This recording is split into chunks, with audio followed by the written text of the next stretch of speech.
Fenêtre sur l'emploi vous est présenté par Le Bon Coin, le bon partenaire de vos recrutements.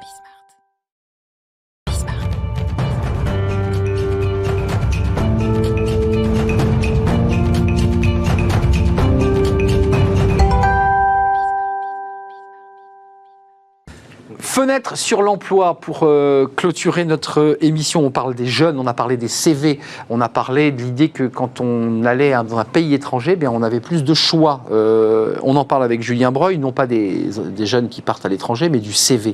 Julien, c'est un plaisir de vous revoir en vrai. De même. Vous étiez tellement loin de nous quand des semaines et des semaines. Plaisir partagé. Directeur des études chez Cadre Emploi, avec cette étude qui a été menée du 13 au 17 novembre 2020 sur 1500 répondants sur l'utilité du CV.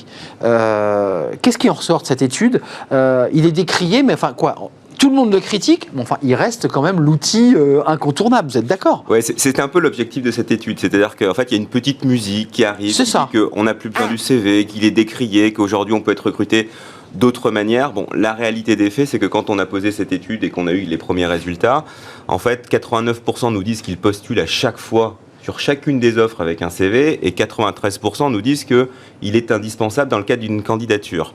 En gros, alors on a un peu cette formule, mais ça me semble vraiment très réaliste, c'est de se dire que finalement, le CV, c'est un peu un passeport pour le marché de l'emploi. C'est-à-dire que si vous voulez postuler, quoi qu'il advienne, à un moment donné, ça passera par un CV. Certains s'interrogent de savoir si on le lit, le CV. Parce que les DRH reçoivent des milliers de CV. Alors, c'est certain qu'il faut que le CV soit bien référencé, bien identifié. On y reviendra, parce qu'aujourd'hui, si vous déposez votre CV, j'allais dire sur une CV Tech, qui est une base qui agglomère une multitude de CV, il va falloir qu'il remonte. Donc, il va falloir utiliser quelque part les bons mots-clés. C'est d'ailleurs la raison pour laquelle la plupart des cadres qu'on a interrogés nous disent « Bah oui, c'est pas si simple que ça de faire un CV. » Il faut être un stratège en informatique, là. Alors, je ne sais pas si c'est un stratège en informatique, mais en tout cas, il y a des codes à respecter. Et ces codes ne sont pas forcement aussi simples que ça. Et on ne les connaît pas forcément. Alors après, il y en a quelques-uns qui sont, j'allais dire, simples. Oui et non, on va reparler de la photo, du CV comme une page, d'une certaine typo, une police à utiliser pour que ça soit lisible. Ça n'empêche pas moins qu'après, il peut avoir une forme, par exemple, de CV antéchronologique, de CV fonctionnel. Bon, voilà, il y a des éléments à prendre en considération. Ce qui est important, c'est que si vous êtes une personne qui travaille dans la même entreprise depuis 15 ans, qui a évolué dans sa carrière et qui finalement doit changer de poste ou changer d'entreprise, ça ne sera pas forcément naturel pour lui à un moment donné de refaire un CV de manière totalement optimale. Ouais, reconnaissons pour tous ceux qui nous regardent, et on fait tous partie, quand on se penche sur son CV, on se dit tiens, j'ai mon CV à faire, bon, on y passe quelques week-ends quand même. C'est un casse-tête le CV. Qu'est-ce qu'on met, comment on le dit, est-ce que ça, il faut le mettre, enfin, là, dans votre étude, il y a quand même presque 60% des cadres qui disent que c'est dur de faire un CV. Oui, alors c'est dur parce qu'effectivement, on a cette tension de se dire qu'il faut que ça tienne sur une page. C'est le code habituel, et plus notre expérience progresse, plus on a des choses à mettre. Plus ça nous oblige, j'allais dire, à structurer notre CV, à mettre les bons éléments en fonction du poste recherché. Si on part du principe que le CV, c'est le passeport pour, j'allais dire, postuler, ça veut dire qu'effectivement, en fonction du poste sur lequel vous postulez, vous devez avoir un CV qui est personnalisé. Donc ça oblige aussi potentiellement à en avoir plusieurs. C'est aussi la différence entre un CV et un profil. Le profil, c'est votre carte de visite. Vous pouvez être contacté. Le CV, c'est l'outil. Dominique, je sens que vous êtes d'accord. C'est casse-tête. Plus qu'un passeport, c'est un outil. Et l'outil, pour moi, ça fait bientôt 40 ans que je fais du recrutement. Il est prêt, votre CV, vous ? Il est en ligne. Il est en ligne. Mais c'est normal quand on fait les différentes actions. Enfin, il est obligé. Voilà. Mais c'est un outil qui est important parce qu'il est utile pour découvrir l'autre. Parce que tout l'intérêt dans un process de recrutement, c'est d'essayer de découvrir l'autre, et que ce soit le candidat ou l'entreprise, le principe, c'est pas d'être pris dans un job.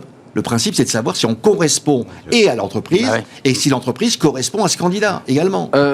Important, c'est un peu la question qu'on se pose, et elle va être bouclée, c'est que c'est quand même un outil qui permet d'être recruté. Parce qu'au-delà de ces difficultés, au-delà des polémiques, au-delà de l'idée que ça ne sert plus à rien, dans l'étude quand même, il ressort que dans les 3/4, c'est quand même le CV qui a recruté. Oui, alors c'est vrai que si on regarde de manière très large, la manière dont un cadre est recruté, on estime à environ un cadre sur 2 qui est recruté par une offre d'emploi.